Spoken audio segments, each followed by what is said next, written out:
Hola a todos, bienvenidos a la Historia de la Verdad. Hoy voy a reflexionar sobre la película Casablanca, esa gran obra maestra, que fue hecha en 1942. Como siempre, recordaros que si no la habéis visto, vayáis corriendo a verla, que no os arrepentiréis. Pero antes de escuchar este audio, porque hablaré de algunas partes del final y no quiero haceros spoilers, así que si no la habéis visto, vedla primero. Lo que voy a intentar es sacar reflexiones sobre la película, que es lo que suelo hacer en este espacio.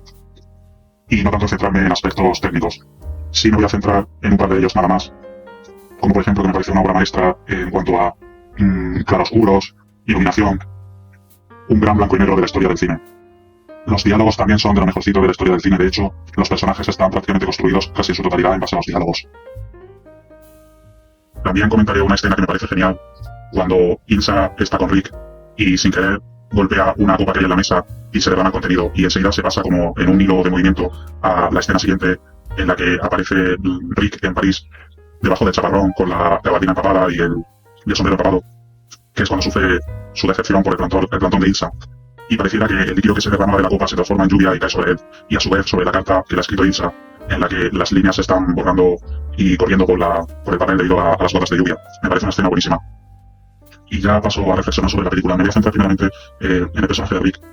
Rick puede parecer malhumorado y hasta egoísta en muchas ocasiones durante la película, pero finalmente hace lo correcto, que es lo que importaba.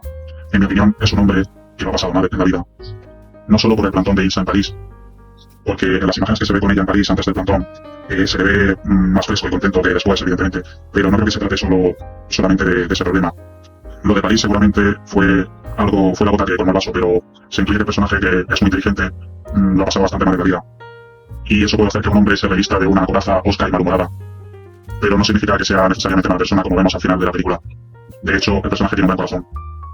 Me voy a centrar un poco en reflexiones algo masculinas, lo reconozco, pero lo hago debido a la gran crisis de masculinidad a la que nos han abocado en la sociedad actual. Y por eso me parece importante reflexionar con esta película sobre ese tema. Decía que Rick lo había pasado mal en la vida, en mi opinión, pero finalmente hace lo correcto. Y aquí tenemos mucho que aprender hoy en día. No porque la vida te trate mal, has de dejar de hacer lo correcto. Eso solo son lloriqueos walking. Al contrario, hay mayor hombría en actuar mejor cuanto más difíciles están las cosas. Tenemos grandes ejemplos históricos de esto. El mayor héroe y ejemplo de masculinidad lo tenemos en Jesucristo, que se sacrifica por una humanidad enferma y que en su mayoría le era y le es hostil.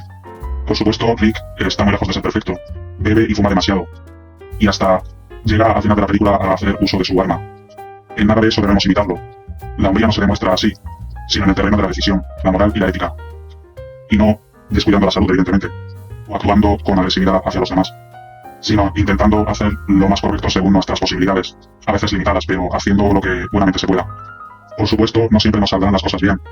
A veces perderemos y nos sentiremos hasta defraudados con nosotros mismos, pero hay que seguir intentándolo. No podemos quedarnos derrotados tirados en el suelo. Nos levantamos, nos sacudimos el polvo de la gabardina y nos ajustamos bien el sombrero. Y sigue uno luchando. No podemos permitirnos ser hombres blandengues. A los poderes de este mundo no les interesa que haya hombres con las ideas claras y direccionalidad en la vida. Quieren blandengues y castratis que son sumisos a las directrices. Castratis que entonen un cántico aflautado en honor del NOM. No quieren hombres que cumplan con su deber poniendo orden en el caos. Ahora me voy a centrar en el personaje de Ilsa. Sin duda es encantadora y bellísima, y es en parte comprensible su comportamiento. Cuando se enamora de Rick en París, pensaba que su marido Víctor Laszlo había muerto. Pero, en mi opinión, no actúa de manera demasiado madura tras el encuentro con Rick. Ella era la que tenía que haber tomado la decisión que finalmente adopta Rick, ya que sobre ella recae la responsabilidad de la fidelidad a su marido.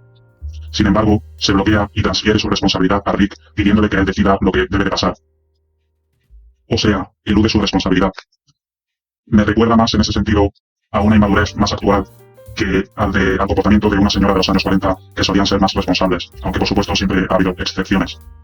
No obstante, Ilsa no es ni mucho menos una mala persona, solo está aturdida.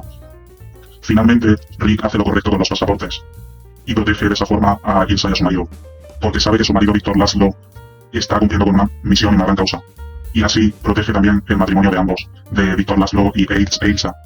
Ilsa se lamenta, pero Rick le dice que con el tiempo lo comprenderá y verá que es lo mejor. El amor de Rick representa el verdadero amor, pudiendo estar con la amada, se sacrifica por el bien de ella y de su matrimonio con Víctor Laszlo y por el bien de la misión. Si se hubiera quedado con ella, habría seguido el amor, entre comillas, egoísta.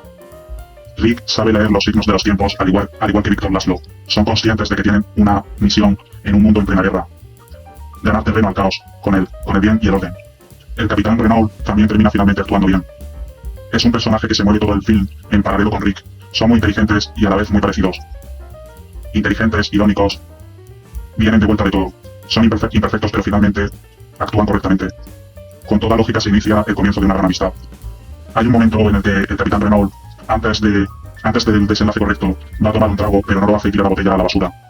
Parece un símbolo de madurez. Antes de seguir sus advertencias, hace lo correcto. En definitiva, una gran peli. Me encanta que el argumento no trata de vender la moto de un mundo de autoayuda, con arcoíris y unicornios de colores.